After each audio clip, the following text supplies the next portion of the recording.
Wesley Sneijder, the Dutchman with the longest list of achievements, has seen a trophy pass him by, the Ballon d'Or. In football, the most publicised team sport on the planet, the Ballon d'Or is the individual award that every player dreams of. In 2010, the elegant number 10 was coming off a season in which he literally broke the bank with his club Inter Milan and with the Dutch national team. And that year, the Dutchman thought he would get it, but to everyone's surprise, the votes did not even place him on the podium.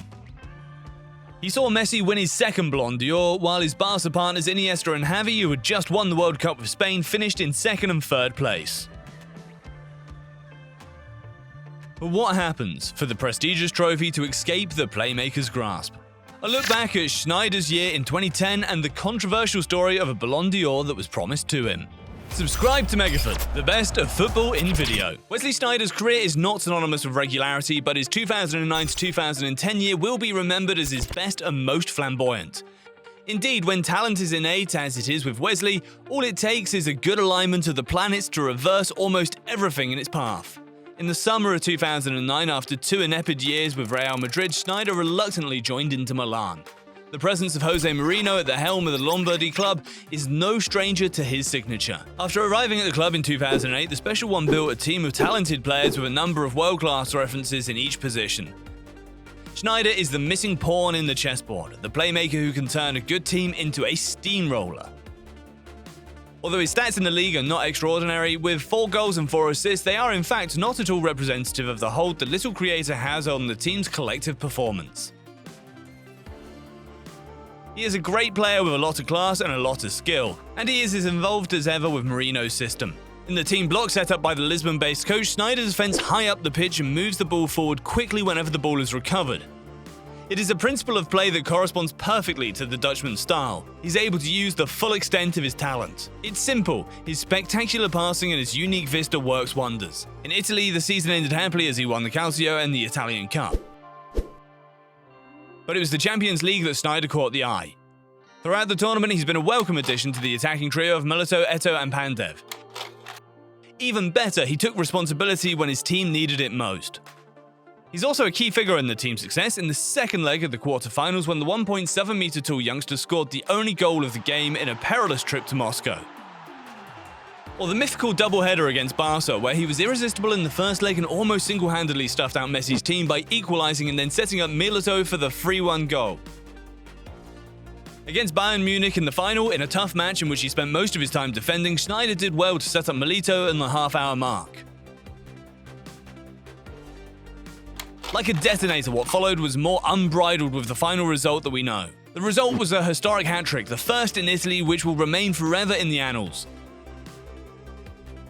On a personal level, with 3 goals and 6 assists, the influential regulator of Inter's game will have undeniably left his mark on the European campaign. Just like the Netherlands' fantastic run at the 2010 World Cup. Following on from his season with Inter, the sniper as he is known played a leading role and dazzled the competition with his talent. As soon as the group matches were played, he made a series of great gestures. The only goal against Japan, a blind pass against Denmark, and was twice elected man of the match. In the round of 16 against Slovakia, he sealed the victory for his team by scoring at the very end of the match. After a brace in the quarter-final against Brazil, Sneijder scored an important goal against Uruguay. In the final, despite all his efforts and a brilliant pass for Robin that failed to beat Casillas, Sneijder was unable to get his team out of the tight spots set by the Spaniards, who eventually won the game thanks to an Iniesta goal in extra time. Who knows what could have happened if Robinson converted Sneijder's free kick? It was a little consolation that with 5 goals he finished as joint top scorer of the competition alongside Müller, Villa and Forlan. When a few months after this terrible disappointment, the election for the Ballon d'Or 2010 came around, Sneijder was logically considered a serious contender. But the other contenders, led by Xavi and Iniesta, are world champions. And a non-World Cup winner would be a first since 1994. So even if it means breaking the rules, the voters do so for the most fashionable player of the moment. Lionel Messi, only winner of the championship that year. This surprise Ballon d'Or award is open to dispute, especially since Sneijder did not even finish on the podium. But on closer inspection, the Dutchman's sidelining can be explained. First of all, the voting system for this year's Ballon d'Or has changed. Up until 2009, only 208 specialist journalists were responsible for awarding the votes. But for this edition, the election process has been revised to also take into account the votes of the coaches of the 208 FIFA member countries and the votes of the 208 captains of these teams. In addition to these three criteria, the 416 additional voters led to the dispute election of Messi. If the old system had remained in place, the 2010 Ballon d'Or would no doubt have gone to Sneijder. The midfielder received 7.7% of the vote cast by journalists, ahead of Andre Iniesta with 7.53% and even Messi with 4.38%. Another important detail, Sneijder is not too present when it counts. When compared to La Liga, Series A suffers from a real drop in level and visibility on the international stage. That leaves the European stage and the Cup with the big ears, where, as we have all seen, he shines. But in the final, Milito's brace overshadowed his XXL performance, when he missed a one-on-one against Butt, and those long-range free kicks were all beautifully taken without ever ending up in the net. Who knows if a little goal could have changed the game?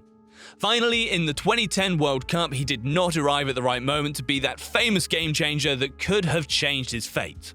Finally, it should be remembered that the Ballon d'Or election takes place a few months after the end of the previous season. As a result, some of the voters, especially the coaches and captains, only vote on the basis of current events and form. Thus, if the Ballon d'Or contenders are being picked based on their recent performances, Sneijder, for his part, is unfortunately suffering from a series of physical problems, and is playing very little. Worse still, his performance and influence in the game are in sharp decline. As a result, Sneijder has been beaten to the punch.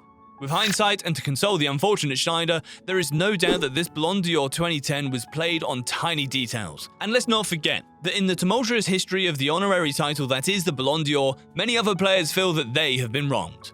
Thank you for watching our video. For you, which other non-awarded player would have deserved the Golden Ball as much as Sneijder did in 2010? If you liked it, don't hesitate to talk about our channel around you, to like it and to share it. I'll see you soon for a new video. Bye for now.